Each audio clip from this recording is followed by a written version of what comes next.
మరి మన సీఎం రేవంత్ రెడ్డి గారిదని నేను ఈ సందర్భంగా తెలియజేస్తా ఉన్నాను. 10 ఏళ్లలో బీఆర్ఎస్ పార్టీలో కనీసం 2 లక్షల ఇల్లులు కూడా రాలే. కానీ ఏకకాలంలో 4.5 లక్షలకు పైగా ఇల్లులకు మంజూరు ఇచ్చినటువంటి ఘనత సీఎం రేవంత్ రెడ్డి గారిది, ఆ శాఖను చూస్తున్నటువంటి పొంగులేటి సీనన్న గారిది అని కూడా ఈ సందర్భంగా తెలియజేస్తా ఉన్నాను. కాబట్టి సోదరులారా ఆలోచించండి. ఇవాళ ఉద్యోగాలు మేము ఇస్తుంటే కళ్ళల్లో నిప్పులు పోసుకుంటున్నారు. పేదోళ్ళకి ఇల్లు ఇస్తుంటే ఓర్వలేకపోతున్నారు బీఆర్ఎస్ వాళ్ళు. మహిళలను ముందుకు తీసుకొస్తుంటే మరి రకరకాల మాటలు మాట్లాడుతున్నారు. బీఆర్ఎస్ అంటేనే మహిళల్ని అణగదొక్కడం, బీఆర్ఎస్ అంటేనే అట్టడుగు వర్గాల్ని అణిచివేయడం, అహంకారాన్ని ప్రదర్శించడం. కాబట్టి ఇవాళ సామాజిక న్యాయం కాంగ్రెస్ తీసుకురావడం కోసమే 30 సంవత్సరాలుగా పెండింగ్ లో ఉన్నటువంటి ఎస్సీ వర్గీకరణకు ఒక రూపం తీసుకొచ్చి మరి ఎస్సీ సోదరుల యొక్క మరి ఫలాలు అందరికీ చెందాలని వర్గీకరణ చేయడం జరిగింది. 100 ఏళ్ల తర్వాత బీసీ కులగన్న చేపడితే ఓర్వలేక బీజేపీ బీఆర్ఎస్ అక్కసు వెళ్ళగక్కుతున్నాయి. కాబట్టి మీరు అర్థం చేసుకోవాలి. అదేవిధంగా మా అక్క చెల్లెళ్లకు దాదాపుగా 21,600 కోట్లకు పైగా ఈ సంవత్సర కాలంలో వడ్డీ లేకుండా రుణాలు ఇచ్చినాం.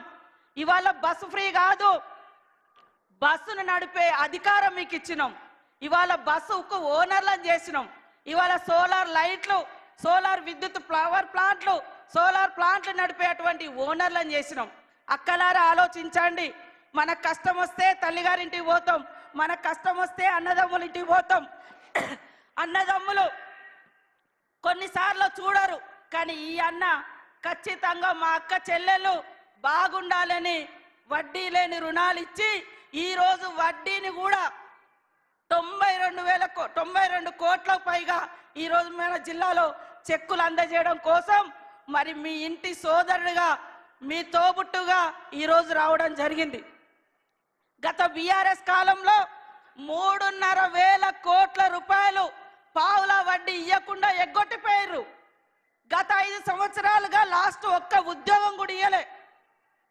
నోటిఫికేషన్ ఇస్తే ఉద్యోగాల కోసం 15 నోటిఫికేషన్లు, మరి ఎగ్జామ్ రాయకముందే పేపర్లు లీక్ అవ్వడం, ఎగ్జామ్ రాసినాక పేపర్ లీక్ అవ్వడం. గత 5 ఏళ్లలో ఒక్క ఉద్యోగం కూడా ఇవ్వలే. ఇది బీఆర్ఎస్ చరిత్ర. బీజేపీ ఏం చెప్తుంది? ఇక కులము మతము అంటారు తప్ప ఏ కులానికి కూడుబెట్టలేదు, ఏ కులం ఆత్మగౌరవాన్ని పెంచలేదు, ఏ మతానికి వాళ్ళు విలువనివ్వలేదు, ఏ మతానికి వాళ్ళు మరి చేరువగా వాళ్ళ యొక్క అభివృద్ధిని కాంక్షించలేదు. కేవలం వాళ్ళు కుల మతాలను రెచ్చగొట్టేది ఓట్ల కోసం, అధికారం కోసం. కాంగ్రెస్ చరిత్ర అంతా త్యాగాల చరిత్ర. నాడు గాంధీ గారి కానుంచి రాజీవ్ గాంధీ వరకు ఈ దేశం కోసం ప్రాణాలు ఇచ్చిన చరిత్ర, గూడు లేనోళ్లకు గూడు కట్టించినటువంటి చరిత్ర ఇందిరమ్మ రాజ్యంది. కాబట్టి మీరందరూ కూడా మరి ఇందిరమ్మ ప్రభుత్వాన్ని, సీఎం రేవంత్ రెడ్డి గారిని మీ తోబుట్టుగా దీవించాలని మనస్ఫూర్తిగా కోరుకుంటూ, మరి శ్రీహరన్న గారికి కూడా మీరందరూ తోడుగా ఉండండి. అభివృద్ధిలో అగ్రభాగం. మరి ఏనాడో ఉమ్మడి రాష్ట్రంలో కూడా అనేక నిధులు తీసుకొచ్చి మారుమూల పల్లెలలో ఇటు వస్తే గల్లీ గల్లీలో సీసీ రోడ్లు వేసినటువంటి ఘనత కూడా వారికే దక్కింది.